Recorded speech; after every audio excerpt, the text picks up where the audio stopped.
السلام علیکم ورحمۃ اللہ وبرکاتہ۔ بسم اللہ الرحمن الرحیم۔ الحمد للہ نحمده ونستعینه ونستغفره ونؤمن به ونتوکل علیہ ونعوذ باللہ من شرور انفسنا ومن سیئات اعمالنا، من يهده اللہ فلا مضل له ومن يضلله فلا هادي له، ونشهد ان لا اله الا الله وحده لا شريك له، ونشهد أن سيدنا وحبيبنا ونبينا مولانا محمدا عبده ورسوله صلى الله تبارك وتعالى عليه وسلم، أما بعد فاعوذ بالله من الشيطان الرجيم، بسم الله الرحمن الرحيم، وآخرين منهم لما يلحقوا بهم، صدق الله العظيم۔ قابل احترام بزرگ دوستو، محترم خواتین، نبی کریم صلی اللہ علیہ وسلم نے ایک مرتبہ صحابہ سے فرمایا کہ اللہ تعالیٰ نے مجھے 4 لوگوں سے محبت کا حکم دیا ہے، اور اللہ تعالیٰ نے یہ فرمایا کہ میں بھی ان سے محبت کرتا ہوں۔ سوچیں، اللہ تعالیٰ ان افراد سے محبت فرما رہے ہیں اور اللہ کے رسول صلی اللہ علیہ وسلم سے فرما رہے ہیں کہ آپ بھی ان سے محبت کریں۔ جب یہ بات فرمائی آپ نے تو صحابہ نے پوچھا، یا رسول اللہ صلی اللہ علیہ وسلم، ان لوگوں کے نام بتائیں جن سے اللہ محبت کر رہا ہے اور آپ سے محبت کرنے کو کہہ رہا ہے تاکہ ہم بھی ان سے محبت کریں۔ تو اللہ کے رسول صلی اللہ علیہ وسلم نے 4 نام بتائے: حضرت علی، حضرت مقداد، حضرت ابوذر، حضرت سلمان فارسی رضی اللہ تعالی عنہم۔ کیسی مبارک شخصیات ہیں کہ اللہ محبت، ان کی زندگیاں کیسی تھی، دیکھیں کہ اللہ محبت ان سے کر رہا ہے۔ یہ اصل چیز ہے کہ بندہ اللہ کو محبوب بن جائے، ہم اللہ کے پیارے بن جائیں، اللہ کی محبت ہمیں مل جائے، اللہ تعالی ہمیں پسند کر لے، ہمارے عمل کو، ہماری زندگی کو، ہماری ایک ایک ادا کو۔ اسی کے لیے یہ صفات ہیں، یہ حضرات صحابہ اکرام کے، صحابیات کے جو صفات ہیں، یہ وہ صفات اور خوبیاں ہیں جو اللہ کو پسند تھی۔ ان کی زندگیوں میں جب یہ چیزیں آئیں تو اللہ نے ان کو اپنا بنا لیا، اور ہمیں اس بات کی کوشش کرنی ہے کہ ہم محنت کرنا ہے کہ یہ خوبیاں ہمارے اندر پیدا ہوں۔ اس میں ایک صحابی ہیں حضرت سلمان فارسی رضی اللہ تعالی عنہ، بڑے مشہور صحابی ہیں، بارہا ان کے بارے میں سنا ہے۔ ایک مرتبہ نبی کریم صلی اللہ علیہ وسلم صحابہ کے ساتھ بیٹھے ہوئے تھے، سورہ جمعہ نازل ہوئی، سورۃ الجمعہ، یسبح للہ ما فی السماوات وما فی الارض الملک القدوس العزیز الحکیم۔ یہ آپ پڑھتے جا رہے ہیں، صحابہ کو سنا رہے ہیں کہ سورہ جمعہ نازل ہوئی ہے، اور پھر اس آیت پر پہنچے کہ وآخرین منہم لما یلحقوا بہم، وآخرین منہم لما یلحقوا بہم۔ کچھ لوگ بعد میں آنے والے ہیں جو مل جائیں گے ان لوگوں سے۔ تو صحابہ نے عرض کیا، یا رسول اللہ صلی اللہ علیہ وسلم، اس سے کون مراد ہے؟ اللہ تعالیٰ کس کے بارے میں یہ بات کہنا چاہ رہے ہیں؟ اللہ کے رسول صلی اللہ علیہ وسلم خاموش ہو گئے، اور پھر اس مجلس میں حضرت سلمان رضی اللہ تعالیٰ عنہ بیٹھے ہوئے تھے۔ آپ نے اپنا دست مبارک حضرت سلمان کے کندھے پر رکھا اور پھر ان پر تھپکتے ہوئے فرمایا، بڑی بہترین بات فرمائی، فرمایا لو کان الایمان بالثریا، لو کان الایمان بالثریا لتناولوہ رجال من ہؤلاء۔ سبحان اللہ، اگر ایمان ثریا ستارے پر بھی ہو، ثریا ستارہ یعنی اللہ کے رسول صلی اللہ علیہ وسلم فرما رہے، ایمان اگر ثریا ستارے پر بھی اگر ہوتا تو اللہ کے کچھ بندے ایسے ہیں جو وہاں جا کر بھی اس ایمان کو لے کر آتے۔ ایمان کی، اسلام کی ان کے اندر ایسی طلب تھی کہ بس یعنی ان کی طلب کو بتا رہے، یہ اگر یہ ایمان اگر ثریا ستارے پر بھی ہوتا، اللہ کے کچھ بندے خوش نصیب ایسے ہیں، سبحان اللہ، کہ بندہ ہمیشہ ہدایت کا، دین کا، اعمال کا طالب بنے. والسابقون السابقون اولئک المقربون، نیکیوں کا طالب بنے، نیکیوں میں آگے بڑھے. یہ اللہ کا محبوب بنتا ہے، اللہ اس کو اپنا قرب عطا فرماتے ہیں. حضرت سلمان فارسی رضی اللہ تعالی عنہ کی سیرت اگر دیکھیں، بس ان کی زندگی میں سب سے بڑی جو خوبی نظر آتی ہے وہ یہی ہے کہ وہ اپنے اسلام کے لیے، اپنے دین کے لیے، ہدایت کے لیے آزادی سے غلامی، پھر غلامی سے آزادی، اور پھر آزادی سے جنت. یہ ان کا سفر ہے، ان کی سیرت کا سفر یہی ہے. خود فرماتے ہیں حضرات صحابہ ان سے بڑے شوق سے ان کی زندگی سنتے تھے. حضور اکرم صلی اللہ علیہ وسلم فرماتے کہ سلمان اپنا ذرا قصہ تو بیان کرو. حضرت سلمان اپنے اسلام لانے کا قصہ بیان کرتے صحابہ کے سامنے. صحابہ اس کو سن کر روتے. کیسی طلب! ایک شہزادے تھے، مالدار باپ کے بڑے یعنی ناز و نعمت میں پلے ہوئے نوجوان لڑکے تھے، ایران کے تھے، آگ کی پوجا ہوتی تھی وہاں پر. خود کہتے ہیں کہ میرے ابا میری ایسی حفاظت کرتے تھے جیسے کوئی باپ اپنی بیٹی کی حفاظت کرتا ہے. باہر جانا آنا بالکل منع تھا. گھر کے اندر ہی ہر قسم کے عیش و عشرت کے سامان. ایک مرتبہ کسی کام سے مجھے باہر جانا ہوا، میں نے باہر کی دنیا دیکھی نہیں تھی. میں باہر جب راستے سے گزر رہا تھا تو عبادت گاہ سے گزرا، کنیسہ جسے کہتے ہیں. اس زمانے میں عیسائیت مذہب جو ہے صحیح تھا، وہاں کچھ لوگ عبادت کر رہے تھے. کہتے میں ان کے ساتھ اندر چلا گیا. وہ لوگ جو ہے عبادت کر رہے تھے تو میں بھی ان کی نقل اتارنے لگا. جب وہ عبادت سے فارغ ہوئے تو میں ان کا جو امام یعنی راہب پادری جو تھا انہیں ان سے پوچھا کہ آپ کیا کر رہے تھے؟ انہوں نے کہا ہم نے عبادت کی ہے. تو حضرت سلمان کہتے ہیں کہ میں تو دیکھو میرے باپ آگ کے پجاری ہیں، میں بھی آگ کی پرستش کرتا ہوں، لیکن یہ چیز مجھے سمجھ میں آ رہی ہے کہ میں اس کو قبول کرنا چاہتا ہوں. چنانچہ انہوں نے وہ دین قبول کر لیا اور پھر کہنے لگے کہ مجھے اس کو سیکھنا ہے، یہ ہے کیا آخر؟ تو کہنے لگے دیکھو ہمارا جو اصل مرکز ہے وہ مرکز ہے دمشق. دمشق، ایران سے دمشق. کہنے لگے اچھا کوئی اگر قافلہ، کوئی اگر صف، کوئی اگر جانے والے وہاں پر ہوں تو مجھے اطلاع کر دینا.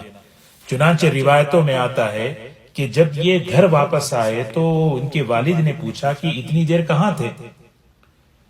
تو انہوں نے اپنے ابا سے کہا کہ دیکھو اصل میں ہم لوگ جو آگ کی پرستش کرتے ہیں یہ صحیح نہیں ہے. میں آج فلاں جگہ پر کچھ لوگوں کو میں نے دیکھا اور ان لوگوں سے میں نے ملاقات کی، وہ ایک اللہ کی عبادت کرتے ہیں. تو میرے والد نے جب یہ سنا تو مجھے تو غصے سے میری پٹائی کی اور مجھے ایک کمرے میں بند کر دیا اور باہر غلاموں کو لگا دیا اور آج سے باہر جانا آنا بند بالکل.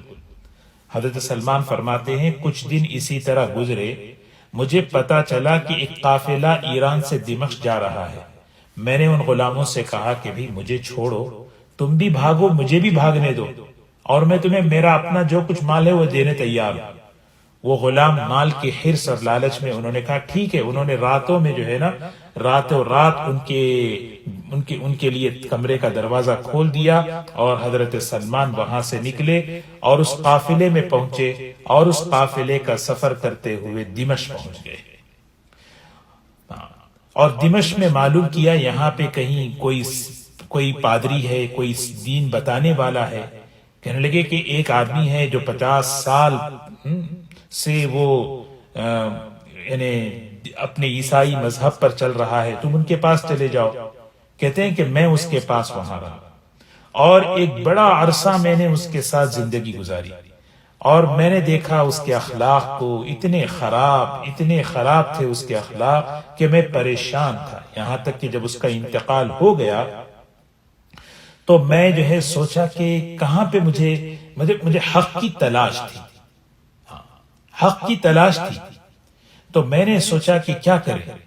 مجھے کسی نے بتایا کہ دیکھو اللہ کے نبی، آخری نبی یہ آنے والے ہیں، یہ اللہ کے نبی آخری نبی آنے والے ہیں. تو میں نے ان سے پوچھا وہ کیسے پتا چلے گا؟ کہا فلاں کے پاس جاؤ۔ تو میں اس کے پاس گیا، کہا کہ بھی ٹھیک ہے میں آپ کی خدمت میں رہنا چاہتا ہوں۔ چنانچہ اس کی خدمت میں رہنے لگے۔ وہ آدمی سے معلوم کیا، انہوں نے کہا کہ دیکھو تم خادم ہو، نوکر ہو، تم اپنا کام کرو، تم جو ہے ان چیزوں کو نہ پڑھو، ان چیزوں میں نہ پڑھو۔ حضرت سلمان رضی اللہ تعالیٰ عنہ فرماتے ہیں کہ وہ پادری راتوں میں اٹھتا، دعائیں کرتا اور اپنی دعاؤں میں کہتا، ہاں یا اللہ اگر مجھے پتا چل جائے احمد صلی اللہ علیہ وسلم کب آئیں گے، کہاں آئیں گے، میں ان کے پاس چلا جاؤں، میں ان کی خدمت کروں۔ تو حضرت سلمان فرماتے ہیں کہ اس کا انتقال ہونے کا وقت قریب آیا تو میں نے اس سے کہا دیکھو میں ہمیشہ تمہاری دعاؤں میں، باتوں میں یہ بات سنتا تھا کہ احمد صلی اللہ علیہ وسلم آخری نبی آنے والے ہیں، مجھے بتاؤ تو صحیح وہ کہاں آئیں گے، کیا کیسے ہوں گے؟ تو وہ آدمی مرتے ہوئے اس نے دو باتیں کہی۔ ایک تو کہنے لگا کہ وہ اس علاقے میں نہیں آئیں گے، وہ حجاز کے علاقے میں آئیں گے، اور پھر ان کی 3 علامتیں ہماری آسمانی کتابوں میں ہیں۔ ایک علامت یہ ہے کہ صدقہ قبول نہیں کریں گے، دوسری علامت یہ ہے کہ ہدیہ قبول کریں گے، اور تیسری علامت یہ ہے کہ ان کے پیٹھ پر جو ہے مہر نبوت ہوگی۔ اگر تم یہ 3 باتیں اگر دیکھ لو تو بس ان کے ہاتھ پر ایمان لا لو اور ان کے ساتھ جم جاؤ اور انہیں میرا سلام بھی پہنچا دینا۔ فرماتے حضرت سلمان فارسی رضی اللہ تعالی عنہ اس کا تو انتقال ہو گیا، میں ایران سے چلا تھا، دمشق پہنچا، اور دمشق میں تو کئی سال گزر گئے تھے، اب وہاں سے مجھے حجاز جانا تھا، کوئی مقصد نہیں، کوئی کام نہیں، بس ایک ایمان کے لیے ایک مسافر کا سفر دیکھے کیسے ہو رہا ہے۔ سوچیں اللہ اکبر کہ یہ لوگ کیسی قربانیاں دے کر جو ہے نا، اسی لیے اللہ کے رسول صلی اللہ علیہ وسلم حضرت سلمان کے بارے میں فرماتے تھے میری امت کا 10واں آدمی ہے سلمان جو جنت میں داخل ہونے والا ہے۔ 10ویں نمبر پر حضرت سلمان فارسی رضی اللہ تعالی عنہ جنت میں داخل ہوں گے۔ اتنا بڑا مقام کیوں؟ اس لیے کہ اس کے پیچھے اتنی قربانی ہے۔ تو حضرت سلمان رضی اللہ تعالیٰ عنہ فرماتے ہیں کہ میرے دل میں یہ طلب تھی کہ میں حجاز پہنچ جاؤں۔ میں نے سنا کہ فلاں بازار میں قافلے چلتے ہیں، وہاں اس بازار میں گیا، میں نے ایک قافلے کو دیکھا کہ وہ حجاز کے لیے جا رہا ہے۔ میں نے پوچھا تو انہوں نے کہا ٹھیک ہے تمہارے پاس جو کچھ ہے وہ دے دو، ہم تمہیں لے جائیں گے۔ میرے پاس جو کچھ تھا میں نے انہیں دے دیا اور انہوں نے مجھے اپنے ساتھ کر لیا، اور وہ لوگ مجھے لے گئے تبوک، اور وہاں لے جا کر مجھ پر یہ ظلم کیا کہ مجھے ہاتھ باندھ کر مجھے غلاموں کے بازار میں لے گئے اور اعلان کیا کہ ہمارے پاس ایک غلام ہے جو پارسی ہے، کون اسے خریدے گا، اور بڑی قیمت پر انہوں نے بیچ دیا۔ حضرت سلمان فرماتے ہیں کہ دیکھیں میں شہزادہ ہوں، میں غلام نہیں ہوں، تم یہ کام کیوں کر رہے ہو؟ کہنے لگے ہمیں کچھ نہیں لینا۔ فرماتے ہیں کہ تبوک میں کئی لوگوں کے ہاتھ، اسی لیے حدیث میں آتا ہے ایمان تک پہنچنے کے لیے 10 لوگوں نے مجھے خریدا اور بیچا، شہزادے ہیں، عیش و عشرت میں زندگی ہے۔ حضرت سلمان رضی اللہ تعالیٰ عنہ فرماتے ہیں کچھ دن تک میں تبوک میں رہا، کچھ دن کے بعد خیبر سے کچھ یہودی علماء وہاں آئے تھے، انہوں نے جو ہے دیکھا مجھے پسند کیا اور انہوں نے میرے آقا سے مجھے خرید لیا۔ میں نے ان سے کہا کہ تم اہل علم ہو، تم یہودی علماء ہو، اور میں غلام نہیں ہوں، لوگوں نے مجھے غلام بنا دیا ہے۔ انہوں نے کہا ہم تمہاری بات نہیں سنیں گے، چلو ہم نے تمہیں خریدا ہے، ہمارا کام کرو۔ وہ لوگ خیبر کے علماء تھے، یہودی علماء، انہوں نے جو ہے مجھے لے کر جو ہے اپنے علاقے میں آئے، وہ کھجوروں کا شہر، کھجوروں کی بستی۔ جیسے ہی میں اس علاقے میں داخل ہوا مدینہ منورہ میں، مجھے ایک عجیب سی خوشی دل میں محسوس ہوئی کہ یہی وہ جگہ لگتی ہے جہاں آخری نبی صلی اللہ علیہ وسلم آنے والے ہیں۔ چنانچہ میں خاموش وہاں پر جو ہے کام کرنے لگا۔ فرماتے ہیں کہ ایک دن ایسا ہوا کہ مدینہ منورہ میں ایک علاقہ ہے باب العوالی، اس باغ میں کام کر رہا تھا، اور میرے جو باغ کا مالک تھا وہ مالک وہاں بیٹھا ہوا ہے۔ ایک آدمی دوڑتا ہوا آیا اور آ کر کہنے لگا کہ آپ نے سنا کہ ایک آدمی قبا آئے ہیں اور انہوں نے اپنا نام محمد صلی اللہ علیہ وسلم بتایا ہے۔ حضرت سلمان فرماتے ہیں کہ میں مدینہ منورہ اس وقت پہنچا حضور اکرم صلی اللہ علیہ وسلم ابھی مدینہ نہیں آئے تھے، آپ سے پہلے میں مدینہ پہنچ گیا تھا۔ ادھر آپ کی ولادت ہوئی تھی، بعثت ہوئی تھی، نبوت مل گئی تھی، اور اللہ کے رسول صلی اللہ علیہ وسلم ہجرت کر کے جب مدینہ آئے تو اس وقت میں مدینہ منورہ میں موجود تھا۔ جب میں نے وہ سنا، اس آدمی نے میرے مالک سے کہا کہ ایک آدمی آئے ہیں، محمد ہے ان کا نام، اور اپنے آپ کو نبی بتا رہے ہیں، تو میرے دل کے اندر عجیب سی خوشی محسوس ہوئی۔ ہاں، میں جو ہے فوراً اترا درخت سے اور اپنے مالک سے کہنے لگا کہ کیا کہہ رہے تھے؟ تو میرے مالک نے مجھے تھپڑ لگایا کہ نوکر ہو کر تم بڑوں کی باتیں سنتے ہو۔ فرماتے ہیں کہ میں خاموش رہ گیا، رات کا وقت آیا تو میں نے کچھ کھجوریں لی اور میں تحقیق کرتے ہوئے قبا پہنچا۔ اللہ کے رسول صلی اللہ علیہ وسلم ایک گھر میں آرام فرما رہے تھے، میں نے دستک دی، جب وہاں پہنچا تو حضرات صحابہ بیٹھے ہوئے ہیں، میں بھی خاموش بیٹھ گیا۔ اللہ کے رسول صلی اللہ علیہ وسلم کو دیکھ رہا ہوں، آپ کے چہرے انور کو دیکھ رہا ہوں اور آپ کی اداؤں کو دیکھ رہا ہوں۔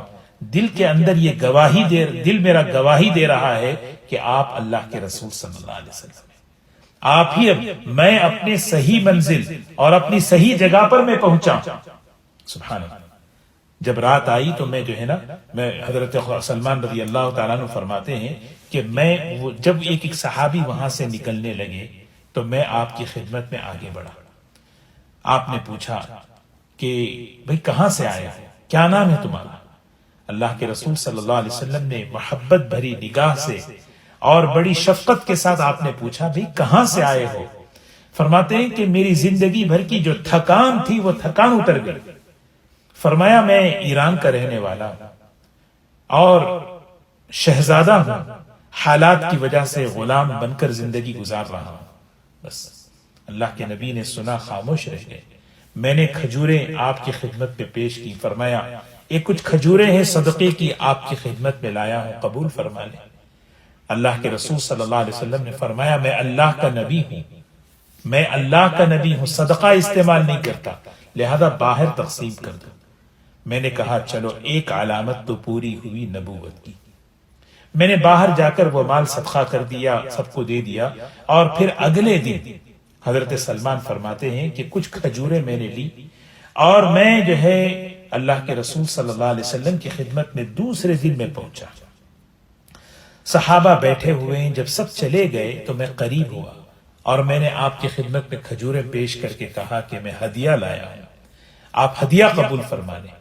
اللہ کے رسول صلی اللہ علیہ وسلم نے فرمایا بہت اچھا، ہاں بہت اچھا کیا، ہدیہ قبول کیا جاتا ہے۔ آپ نے اس کو قبول کیا اور اس میں سے آپ نے نوش فرمانا شروع کیا۔ حضرت سلمان فارسی رضی اللہ تعالیٰ عنہ فرماتے ہیں کہ چلو دوسری علامت بھی پوری ہوئی۔ فرماتے ہیں کہ ایک وقت ایسا آیا، اب تیسری علامت ہے، فرماتے ہیں ایک دن ایسا تھا کہ میں کھجور کے درخت پہ کام کر رہا تھا، میری نگاہ جنت البقیع جو قبرستان ہے مدینہ منورہ کا وہاں پڑی، ایک جنازہ آ رہا تھا۔ میں نے دیکھا کہ حضرات صحابہ کسی صحابی کو دفن کرنے کے لیے بقیع آئے ہیں اور میری نگاہ اللہ کے رسول صلی اللہ علیہ وسلم پر پڑی۔ میں نے سوچا کہ چلو آپ کی زیارت کر لیں، چلے جائیں۔ تو میں جب آپ کے پاس چلا تو دیکھا کہ زبردست زوردار ہوائیں چل رہی ہیں، اللہ کے رسول صلی اللہ علیہ وسلم ایک چادر مبارک اوڑے ہوئے ہیں، ہوا میں وہ چادر اڑتی جا رہی ہے، کبھی دائیں اڑ رہی ہے کبھی بائیں اڑ رہی ہے، آپ سنبھال رہے ہیں۔ حضرت سلمان فارسی رضی اللہ تعالیٰ عنہ فرماتے ہیں بہترین موقع ہے اس موقع پر آپ کو، یعنی آپ کی اس علامت کو دیکھنے کا۔ فرماتے ہیں کہ میں جب اٹھا اپنے جگہ سے تو اللہ کے نبی صلی اللہ علیہ وسلم نے مجھے دیکھ لیا اور میں سامنے سے ہوتا ہوا آ رہا ہوں تو آپ مجھے دیکھتے جا رہے ہیں، یہاں تک کہ جب میں پیچھے آ گیا اور اللہ کے رسول صلی اللہ علیہ وسلم کے پیچھے کھڑا ہو گیا تو اللہ کے رسول صلی اللہ علیہ وسلم نے فرمایا کہ سلمان کیا بات ہے، کیا دیکھنا چاہتے ہو؟ فرمایا اے اللہ کے رسول صلی اللہ علیہ وسلم مہر نبوت دیکھنا چاہتا ہوں۔ فرمایا آؤ، آپ نے اپنی قمیص، اپنی جو چادر تھی اس کو اوپر اٹھایا، فرمایا میں نے اللہ کے رسول صلی اللہ علیہ وسلم کی اس مہر نبوت کو دیکھا جو اس پادری نے نبوت کی علامت بتائی تھی، اور میں نے کہا اشہد ان لا الہ الا اللہ واشہد ان محمد رسول اللہ، میں گواہی دیتا ہوں اللہ ایک ہے اور اللہ کے رسول صلی اللہ علیہ وسلم آپ کے سوا کوئی، آپ ہی اللہ کے رسول ہیں اور آپ اللہ کے آخری رسول ہیں۔ اللہ اکبر۔ یہ یہاں تک حضرت سلمان فارسی رضی اللہ تعالیٰ عنہ فرماتے ہیں مجھے یہاں تک پہنچنے کے لیے 10 لوگوں کا غلام بننا پڑا، حالانکہ زندگی عیش و عشرت میں گزری تھی۔ یہ صحابہ دیکھیں دوستو، اللہ کو جو محبوب ہے، اللہ کے نبی کو جو محبوب ہے، یہ دنیا اور آخرت میں ان کے جو مقامات ہیں اللہ کے نزدیک اور اللہ کے رسول صلی اللہ علیہ وسلم کے نزدیک، ان صفات کی بنیاد پر حضرت سلمان فارسی رضی اللہ تعالیٰ عنہ فرماتے ہیں میں تو مسلمان تو ہو گیا، میرے سامنے بدر کا واقعہ پیش آیا، احد کا واقعہ پیش آیا، میں اس میں شریک نہیں ہو سکا کیونکہ میں کسی اور کا غلام تھا۔ لوگ اللہ کے راستے میں جا رہے ہیں، میرے اندر ایک عجیب سی ایک کیفیت تھی۔ ایک مرتبہ حضور اکرم صلی اللہ علیہ وسلم نے فرمایا کہ سلمان کیا بات ہے، آپ کا تعلق غلاموں کے ساتھ دیکھیں کیسا ہے۔ آپ نے بڑی پیار سے، بڑی محبت سے فرمایا کہ سلمان کیا بات ہے۔ فرمایا اللہ کے رسول صلی اللہ علیہ وسلم میں اندر سے بے چین ہوں کہ میں کسی کا غلام ہوں، میں اللہ کے راستے میں اپنا وقت نہیں دے پا رہا۔ آپ نے فرمایا کہ سلمان آزاد کیوں نہیں ہو جاتے؟ فرمایا میرا مالک بہت سخت ہے۔ اچھا، مال لے کر بھی راضی نہیں ہو سکتا؟ پتہ نہیں۔ آپ نے فرمایا بات کر کے تو دیکھو۔ حضرت سلمان فارسی فرماتے ہیں کہ اللہ کے نبی صلی اللہ علیہ وسلم کا حکم تھا تو میں جو ہے اپنے مالک سے پہلے بات کی کہ دیکھو حالات کی وجہ سے میں غلام بن گیا ہوں، کچھ مال لے لو، مجھے آزاد کر دو۔ تو مالک نے کہا ٹھیک ہے، اچھی بات ہے، میں 2 شرطیں ہیں۔ ایک شرط یہ ہے کہ میری فلاں جگہ زمین ہے، وہاں اس زمین میں جو ہے 300 درخت لگاؤ، اور وہ درخت جب تیار ہو جائیں اس میں پھل آنے لگے تو پھر تم آزاد ہو۔ کھجور کا جو ہے پھل جو ہے بہت دیر سے آتا ہے، یعنی ناممکن سی چیز نظر آ رہی تھی۔ 300 درخت لگانا، پھر اس میں پھل آنا، اور پھر فرمایا مجھے کچھ سونا لا کے دے دو۔ بس حضرت سلمان خاموش ہو گئے، کیا کریں۔ ایک دن اللہ کے رسول صلی اللہ علیہ وسلم کی خدمت میں بیٹھے ہوئے تھے، پوچھا سلمان تم نے بات کی اپنے مالک سے؟ کہا میں نے بات کی اور انہوں نے یہ شرط سنائی۔ فرمایا سلمان گھبراؤ نہیں، اللہ بڑا ہے، اس کی قدرت بڑی ہے، اور اللہ ہر چیز پر قدرت رکھنے والا ہے۔ آپ نے صحابہ کو بلایا اور ان سے سب کو جمع کر کے فرمایا کہ بھئی سلمان کی مدد کرو، سلمان کا یہ تقاضا ہے۔ آپ نے سب کو جمع کیا اور حضرات صحابہ جمع ہو کر اس زمین میں جا کر کھجور کے درخت وہاں پر بونے لگے، اور اللہ کے رسول صلی اللہ علیہ وسلم نے دعا فرمائی۔ ایک معجزہ تھا، اور بس کچھ ہی عرصے میں اس درخت میں سے جو ہے پھل نکلنے لگے۔ وہ مالک کہنے لگا یہ تو جادو ہے۔ حضرت سلمان نے فرمایا جادو نہیں، یہ معجزہ ہے، اور یہ اللہ کے نبی ہیں صلی اللہ علیہ وسلم۔ اچھا میری دوسری شرط کیا ہے بتاؤ؟ وہ دوسری شرط تو جو ہے سونا تھی۔ فرمایا سونا؟ اچھا عائشہ رضی اللہ تعالی عنہا کے پاس کچھ سونا رکھا ہوا ہے، جاؤ ان سے لے کر آنا۔ فرمایا یا رسول اللہ صلی اللہ علیہ وسلم مقدار بہت زیادہ اس نے مانگی ہے۔ فرمایا میں برکت کی دعا کرتا ہوں، لاؤ اس کو اور لے جاؤ اور اس کے حوالے کرو۔ حضرت سلمان فرماتے ہیں اس سونے کو میں نے جب وہ دیا تو وہ راضی ہو گیا، اللہ نے اس کے دل میں بات ڈال دی اور اس نے مجھے آزاد کر دیا۔ جس وقت میں آزاد، فرمایا دیکھیے جب ہمارے علاقوں میں اس طرح کی لڑائیاں ہوتی ہیں تو ہم خندق کھودتے ہیں۔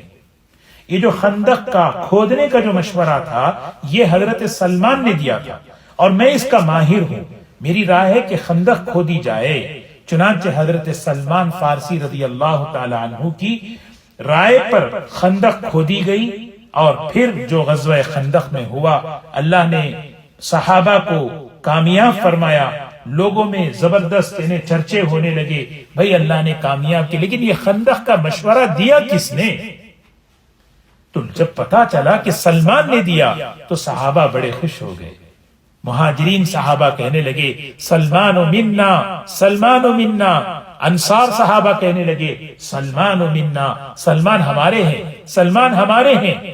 اللہ کے رسول صلی اللہ علیہ وسلم کو جب اطلاع ملی، آپ نے فرمایا اے انصار، اے مہاجر، سلمان منا اہل البیت۔ حضور اکرم صلی اللہ علیہ وسلم نے اپنے گھر والوں سے ان کو جوڑ دیا، سلمان منا اہل البیت، کہ سلمان اہل بیت میں سے۔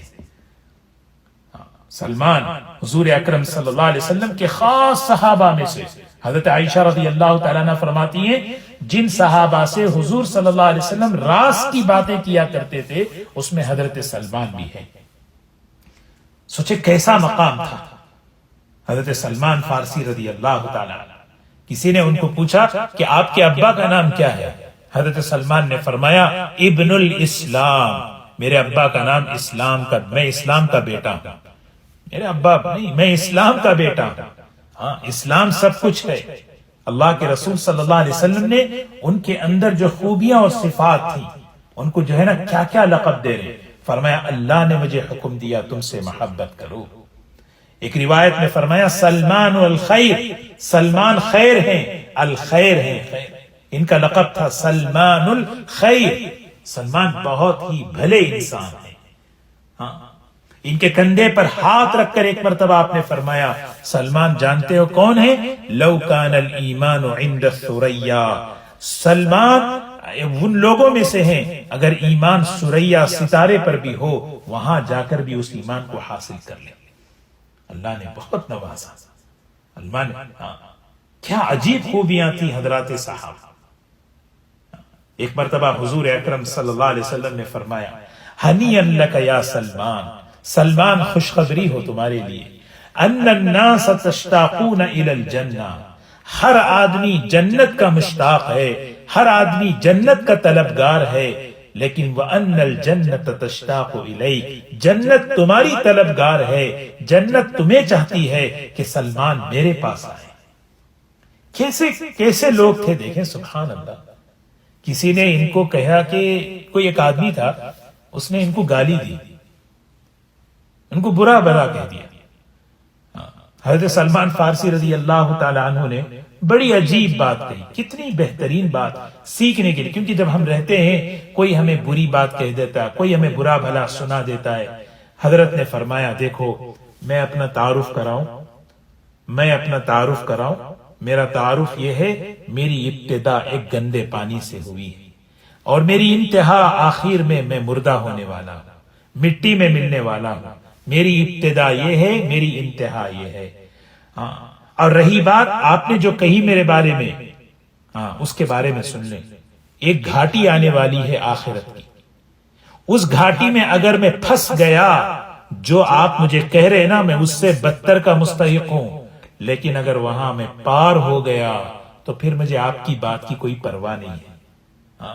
فَإِن ثَقُلَتْ مَوَازِينِي فَأَنَا كَرِيمٌ وَإِن خَفَّتْ مَوَازِينِي فَأَنَا لَئِيمٌ، نام اعمال تلنے والا ہے، وہ سامنے ہے آنکھوں کے، وہ گھاٹی، وہ نام اعمال کا تلنا، وہ پل صراط، وہ آخرت آنکھوں کے سامنے ہوتی ہے تو دنیا کے مسئلے کوئی مسئلے نہیں ہوتے۔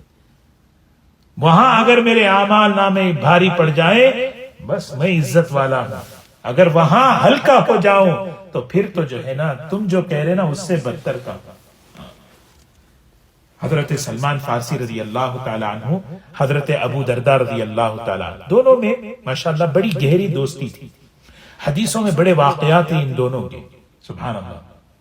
ایک بات میں عرض کروں، ان دونوں کے درمیان جو ٹیکسٹنگ ہوتی تھی، جو انہیں خط و کتابت ہوتی تھی، کیا اس میں صحابہ کے جو ہے نا انہیں ایک دوسرے کو نصیحت کر رہے، ایک دوسرے کو، حضرت سلمان کبھی ان کو نصیحت کرتے۔ ایک مرتبہ حضرت ابو درداء رضی اللہ تعالیٰ عنہ نے فرمایا کہ سلمان شام میں آ جاؤ، بڑی مقدس جگہ ہے، بڑی بہترین جگہ ہے، نبیوں کی جگہ ہے۔ تو حضرت سلمان نے بڑا بہترین جواب دیا، فرمایا کہ ابو درداء سے کہنے لگے ان الارض لا تقدس احدا، ابو درداء زمین کسی کو پاک نہیں بناتی، زمین کی وجہ سے آدمی پاک نہیں بنتا کہ فلاں جگہ ہو تو آدمی بڑا نیک ہے، فلاں علاقے میں ہو تو آدمی بہت برا ہے۔ فرمایا کہ انما یقدس الانسان عملہ، انسان کو پاک کرنے والی چیز اس کا عمل ہے. جہاں بھی رہے انسان، عمل اچھا ہے تو انسان پاک ہے. عمل اصل چیز ہے. حضرت ابو درداء، حضرت سلمان کے جو ہے نا اتنے بہترین واقعات ہیں، وقت نہیں ہے. بہرکیف اللہ تبارک و تعالیٰ سے دعا فرمائیں کہ اللہ تبارک و تعالیٰ ہمیں ان مقدس نیک صحابہ اور صحابیات کی مبارک صفات اور زندگیوں کو اپنانے کی توفیق نصیب فرمائے. یہ وہ مبارک لوگ ہیں جن کو اللہ تعالیٰ محبت کرتے ہیں، اللہ کے رسول صلی اللہ علیہ وسلم محبت کرتے ہیں. اگر ہم ان کی اتباع کریں، ان کی خوبیوں کو لے کر اپنی زندگیوں میں اپنائیں، دوستو ہم بھی اللہ کے محبوب بنیں. اصل تو مقصد یہی ہے. ساری دنیا کی محبتیں فنا ہونے والی، ختم ہونے والی. سب کی واہ واہ کیا ہے؟ ایک کاغذ کا پھول ہے جس میں نہ خوشبو ہے، جس میں نہ کوئی حقیقت ہے. اصل تو اللہ پسند کر لیں، اللہ کے نبی کے نگاہ میں ہم جج جائیں، پسند کر لیں. یہ انسان کی سب سے بڑی کامیابی. اللہ تبارک و تعالی ہم سب کو عمل کی توفیق نصیب فرمائے. وآخر دعوانا ان الحمد للہ رب العالمین.